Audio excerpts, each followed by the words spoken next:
Hello everyone, welcome back. First of all, a very happy and prosperous Diwali to you and your family.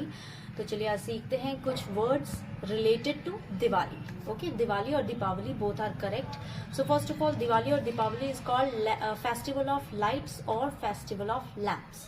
Then second thing is, जो most important thing हम use करते हैं इसमें, ये होते हैं हमारे लैम्प्स. लैम्प्स यानी कि दिया, दीपक और दिया. ओके, तो जो मिट्टी के दिए होते हैं उनको बोलते हैं अर्दन लैम्प्स. Earthen lamps. फिर जो दिए की लौ होती है उसे बोलते हैं फ्लेम. फ्लेम.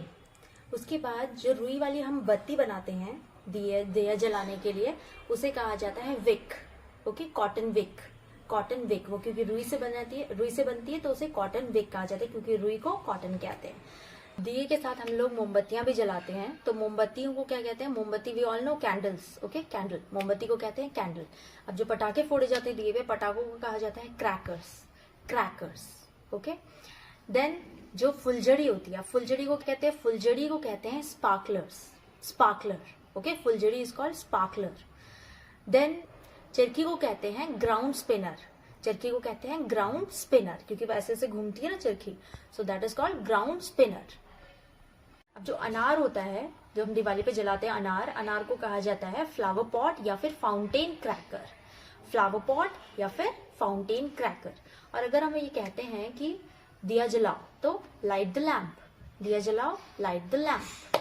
अब रॉकेट. रॉकेट हमें सबको इंग्लिश में पता होता है रॉकेट, लेकिन हमें ये नहीं पता इसको हिंदी में क्या बोलते हैं. तो इन हिंदी रॉकेट को बोलते हैं अग्निबाण. क्या बोलते हैं रॉकेट को? अग्निबाण.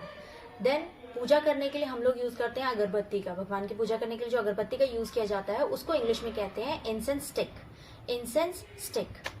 अब जो देन लड़ियां लगाते हैं हम सब अपने घरों को डेकोरेट करने के लिए. तो जो लड़ियां लगाते हैं, लड़ियों को क्या कहते हैं? लड़ियों को कहते हैं स्ट्रिंग लाइट्स या फिर फेरी लाइट्स. स्ट्रिंग लाइट्स या फिर फेरी लाइट्स.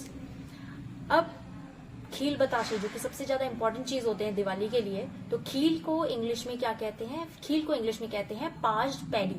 Passed paddy. और बताशे को इंग्लिश में क्या कहते हैं? तो बताशे को इंग्लिश में कहते हैं शुगर कैंडी. Sugar candy. जो ये मालाएं होती है, फूल की मालाएं जो होती हैं, इन्हें कहते हैं गार्लैंड. फूल की मालाओं को कहते हैं गार्लैंड. और कहते हैं डेकोरेशन. अपने घरों को सजाना, दैट इज डेकोरेशन. अगर अब हमें सेंटेंसेस बनाने हैं कि फुलझड़ी जलाओ, तो फुलझड़ी जलाने के लिए हम कहेंगे light the sparkler. Light the sparkler. Light the sparkler. अगर हमें कहना है पटाखे जलाओ, तो पटाखे जलाओ को हम कहेंगे fire the crackers. Fire the crackers. In this